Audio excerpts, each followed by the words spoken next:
Beyond the headlines. This is World Insight. I think one of the really important things about the creative arts is originality. Even people don't understand the dialect, of course they can read the subtitle, but still they were deeply touched by the emotion, by the authenticity, by the history, by the real connection. They need real touching storytelling. This time they can just be friends. They can be there can be loyalty, there can be friendship, there can be many, many different types of friendships. It had the wind in its sails, and it was a little bit zeitgeisty. People were ready to hear the story. Can you imagine? A slow-paced family drama becomes the blockbuster for the super speed China. What is the secret behind this, and what does it say about China today? Hello and welcome to World Insight with me, Tian Wei. No superheroes, no special effects, no celebrity-driven spectacle. Yet one film has managed to strike a chord with audiences across China.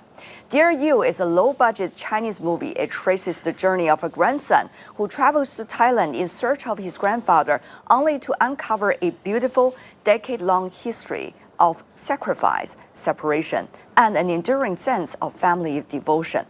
The movie pays tribute to the ordinary yet remarkable Chinese migrants while capturing the shared cultural and emotional heritage that continues to resonate today. Together with my friends, as well as professional movie critics, let's explore the story behind the story. Listen to our conversation. Dear You has become such a big name now in the Chinese theater. These are difficult times in the industry, globally, and in China too. And I think when a film comes out that has what feels like a kind of independent spirit and tells a story that has a clear emotional through line and has an urgency to it, and perhaps a sense of telling a story that hasn't been told on the big screen many times before, I think there's often a good chance that it will catch on. We're asking for a magic formula. I mean, once again, it's true to say that we never really know anything when it comes to cinema. With a film that comes out, whether it's if I have the luck of the gods and one of my films ends up in the cinema, or somebody else's, a film I love, a film I don't like as much, it's always really difficult to say why something does well. There's a little bit of a kind of 因为所以 to it. There's a kind of it's self-generating. There's a goodwill often connected to certain films, and then audiences respond, and then because people are talking about it, that's why it takes off. I was expecting, okay, there's going to be a romantic angle to this. The boy loves the girl, and it's at first I was kind of bored, to be honest, and then I was surprised. And I think that this really resonates with young people, whether it's in China or I'm maybe abroad too, definitely.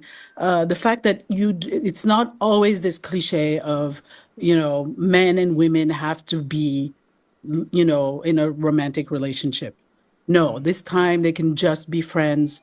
They can be, there can be loyalty, there can be friendship, there can be many, many different types of friendships. I think one of the really important things about the creative arts is originality. And, when you take all the great literature and the great movies, all the films that have made, received awards and so on, there's one common thread through all of them, and that is each one of those stories is an original story, right? Like, it's not a copy of some other thing. And so that in itself, when I saw it, I was like, wow, okay, the language, the story itself, it's not a unique experience. There are many, hundreds of thousands of people went through this type of story. We ourselves, coming from the age of letter writing, you leave home and then you don't hear from home or your loved one for like months. And it resonated with us, right? And I think for a lot of young people, seeing that world where people communicated by letters and you didn't hear from your family, your relatives for ages, that was also something completely fresh and new to them. So the originality was one thing that would push this forward. Talking about originality, Qiu Fan is originally coming from Chaoshan. That is where exactly the story was set. And a lot of cultural elements were explored in the movie. Qiu Fan, were you surprised this has become such a big hit? I was so surprised, to be honest. I was sitting Really? in the cinema when I was the only one speaking the dialect, but I heard all the sobbing, weeping, even crying in the darkness. I cried. And yeah, Yeah, so me I too. feel, wow, even people don't understand the dialect. Of course, they can read the subtitle, but still they were deeply touched by the emotion, by the authenticity, by the history, by the real connection. I mean, yeah, so people long for this kind of storytelling for long because we have all this, VFX, big budget, huge stars, big, very good production value, well packaged projects. But people get tired of those, they need real touching storytelling. So I can see the power here, but I didn't expect it to be that big because I know the director. I know his previous works is all very local and speaking the Yeah. same dialect, very marginalized, very niche. And sometimes you think it's kind of like crafting most of the projects like very low budget and maybe self-funding. And I think now is the tipping point. Chaoshan is quite a mixed and contradictory culture because we are basically immigrant from the central China since maybe Han or Song dynasty. So we still heritage the very ancient towns. We have 8 or 9 towns, and we maybe speaking the same language as the Tang dynasty speak. Um, and we still preserve all this culture like ancestral temple. We have all this ritual during the different festivals. We worship the gods, the heaven god, the earth god, even all this natural gods. And we have this kind of ingo, warrior dancing. So basically Yeah. it's like a dancing right now, it become a big hit. It's very popular. A You can lot see of it everywhere. energy. Yes. A lot of energy. Exactly. So I Yeah. I I see it as like the rule setting, is the trend to reconnect to our cultural sources, back in thousands of years ago when we speak very ancient dialect, we would still worship Yeah. the cosmic, beings and our ancestor, and we're still deeply connected together. And Right. I think it's very different kind of, feeling, like living lifestyle. So now it's become something very chic, very fashionable. I think, yeah, it's about time in a mysterious way. I've been talking to friends. They say to me when they travel to Chaoshan area, the kind of chill feeling is unique. People are pretty relaxed. They got the Kung Fu cha, right? You cook the cha a long time, and you use a very steep, short flow of the water in order to bring out all the flavors. It's a very different lifestyle. It's interesting you talk about Kung Fu Cha because I had this experience with Kung Fu Cha, which is that growing up in Beijing in the northern China in the 60s and 70s, the only tea we had was the da gangs, the Oh hua cha. yes, That was all we right. had. Like茉莉 tea 花 was 茶. drank in these big mugs, and wasn't until I was in my 20s or when I was 19 or 20 years old that I traveled to the south of China, and I went through Taiwan, and I traveled like through this region, that I realized like there's like a whole nother world of like culture that was dormant because partly because transportation or communication, there was hardly any TV, so people didn't know. But now with as the whole world is that way, since MTV in the 80s and 70s of music and so on, like the cultures of the world now move so quickly, and young people are like sponges. They really like whenever there's something new, it's like, wow, this is really cool, like because of course each culture has like unique things that are very cool. So whenever it flares up, people are like, the young people really like draw to it or draw from it. Most of them in the like very modern environments, right, with glass and steel and cars and public transport. When they see, something culturally unique and so on, they really, they latch onto it, and they absorb it, right? It's like when you see all these like young people going around the parks wearing hanfu and or Qing Dynasty dress and all that stuff. I mean, Yeah. they really want to um, like be connected to the traditional culture of China. And the modernization that we've had for the past 30 years, you know, it's gone like super modern. It's very steel and glass and concrete and high technology. But when they're offered the opportunity of getting in touch with the traditions, I think it's very enticing for them, you know. Reminiscence vis-a-vis living in the real life kind of situation to know the culture. How are they different? I'm fascinated by this. China, of course, it's one nation and it's huge. But in fact, it's like, you know, like as if you were in Europe, you know, like you and I, we would be living in Poland, whereas the culture that we're talking about, Chaoshan and so on, might be Greek or Italian. So in fact, culturally, it is that diverse. You see, so for the rest of the country to suddenly look up and realize, like, oh wow, there's this really Oh, cool wow. way of living down there. You know, I think it's that kind of feeling. It is the fact that it's like it's culturally very, very diverse, and we're talking about a difference between of 1,000 kilometers. You know, the Northerners or the Westerners, or you know, in China, and even throughout history, there's been a lot of mixing and so on. But the Genshin Digu part of each culture. I mean, if you go to Yunnan and Sichuan, and you know, each region has its own like very, very deep roots and its own kind of culture. And once in a while, it sort of flares up, and everybody goes, "Wow, that's it!" You know, that's so China. But in fact, it's all China, but it's all very, very different. Well, I think regional diversity does something to us. I remember when I first came to China in the mid 90s, I used to go to the cinema all the time, even though at that point I'd go and watch Chinese films and not really understand them. But, I still got I was aware really early on. I'm very sensitive to sound. When we make documentaries, sound is such a big part of it. Yeah. And I remember thinking, oh, so much of this is dubbed. So many films at this point were dubbed either from, say, Cantonese back into Mandarin, or it would be dubbed because maybe the actor didn't have the right kind of Mandarin accent or whatever. So there was a lot of that, and so that's a sort of pull towards the center where you share a culture, and obviously that's important in a country that you share a certain amount. But I think there's a pull now in regional culture, but there's something about all the regional cultures that pull you back to something that's authentic. I made a film some years ago called The Six about a different diaspora, a different community in Taishan, what is now part of Jiangmen in Guangdong, not that far away.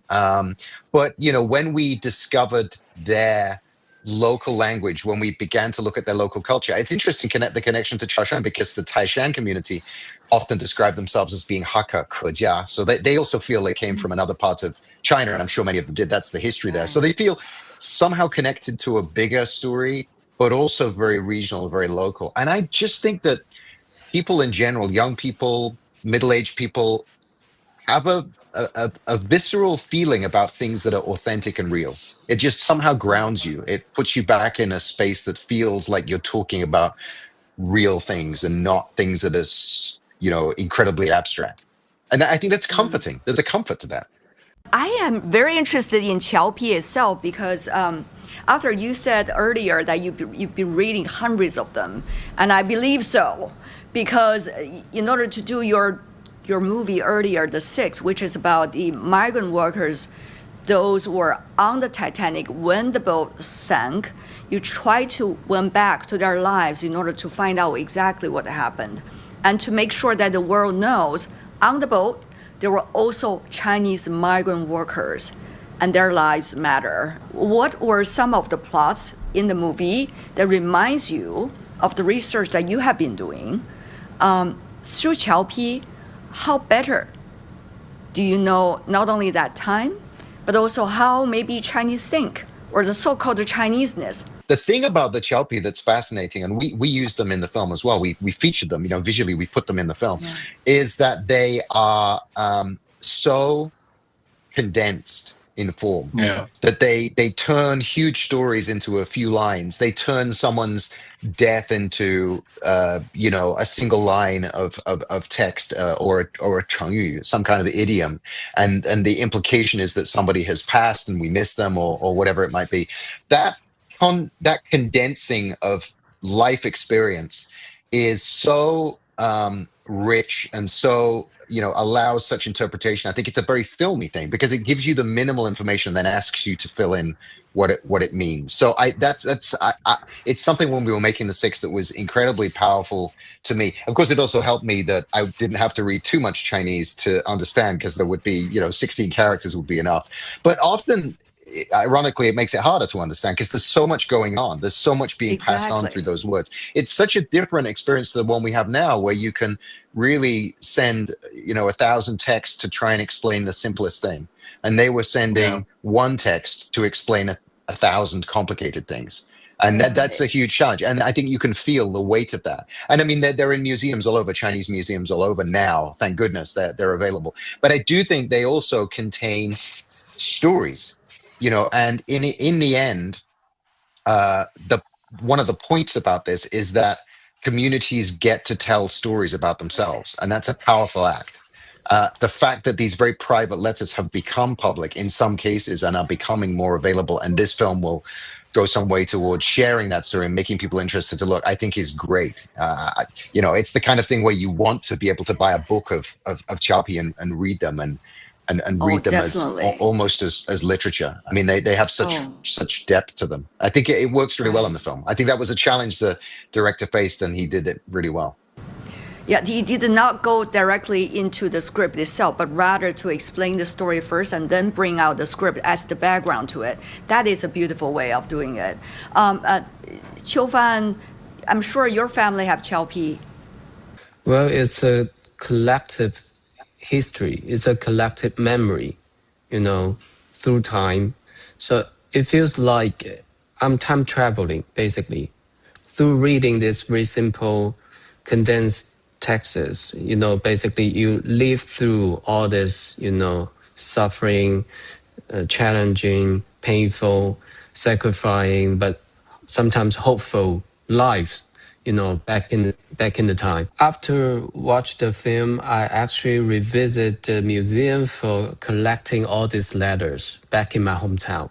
When I was visiting the museum, I think, oh, there's ton of story has been unfold and to be told to the world.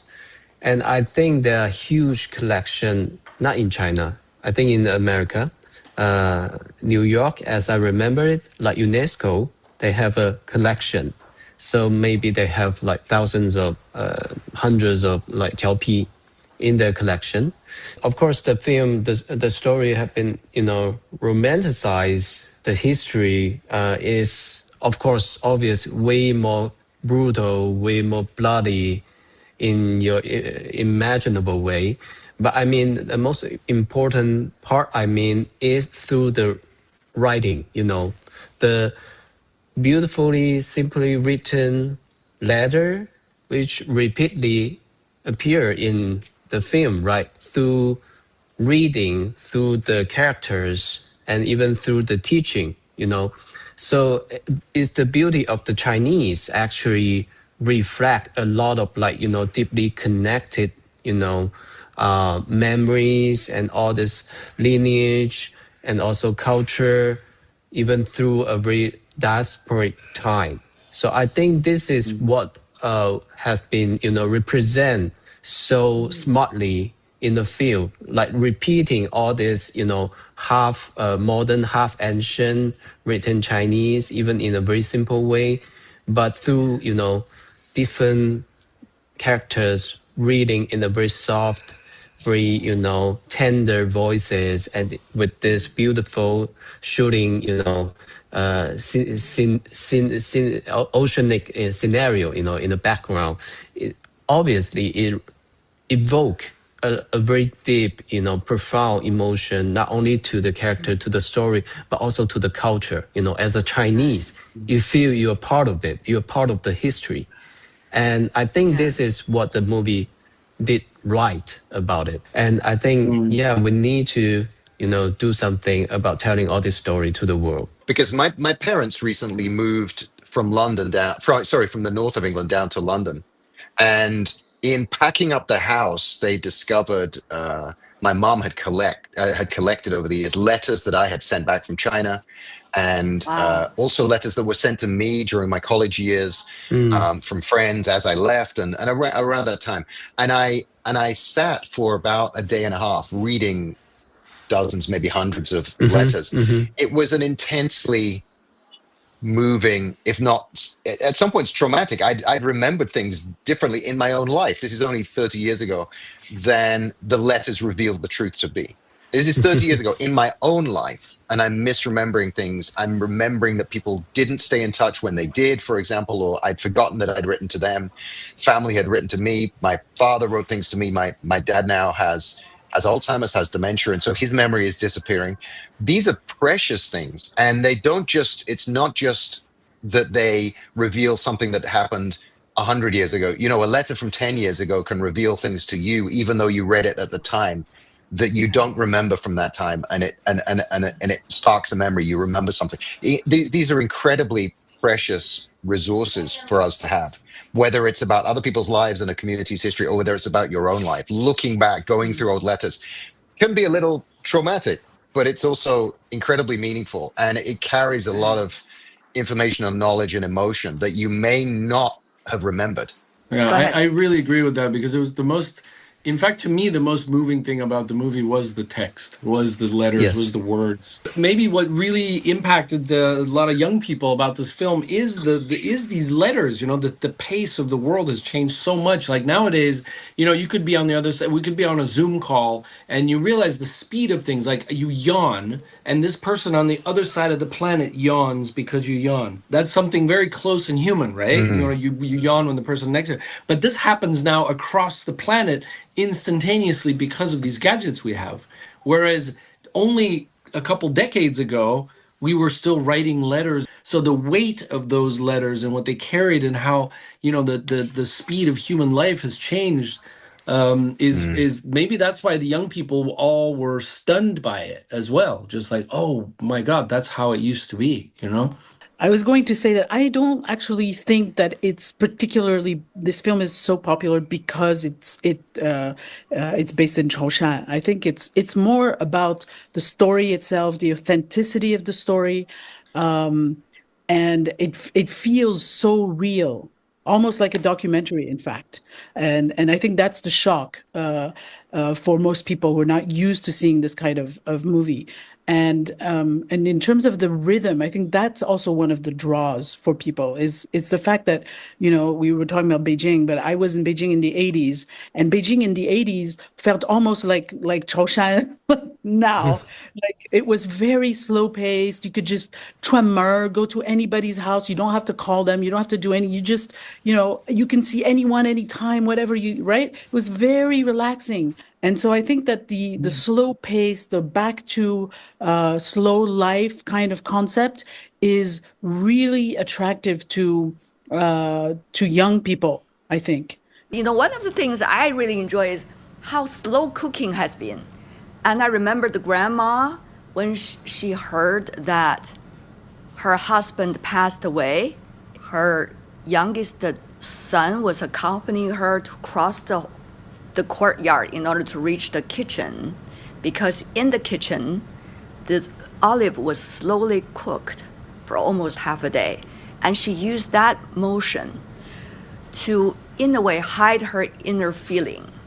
But everybody could feel it together with her when she go to the pot and say, oh, the olive is well cooked. Definitely, food is emotion. Emotion is food, and because it's not only Chinese people or Chinese women Yes, will express their emotions by cooking. It's universal.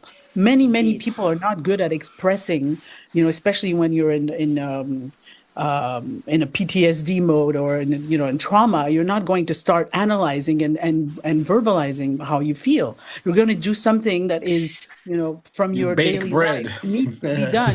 I make bread. Yeah. Many people, you look at Grey's Anatomy, there's like millions and millions of examples of people who deal with trauma by doing everyday tasks. And I think that's Yeah. why it's universal. That's why it makes you cry, because it's universal. If it were just Chaoshan culture or Chinese culture, it wouldn't make it only Chaoshan people would cry.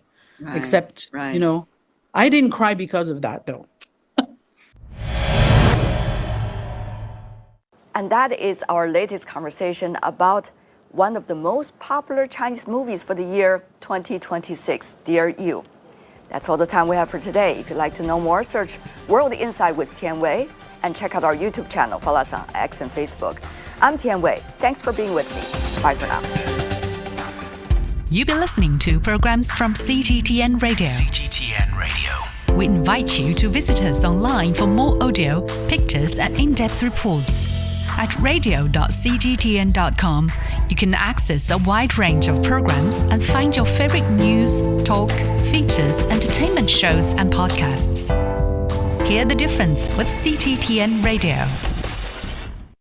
Find The Beijing Hour at precisely 6 p.m. Beijing time.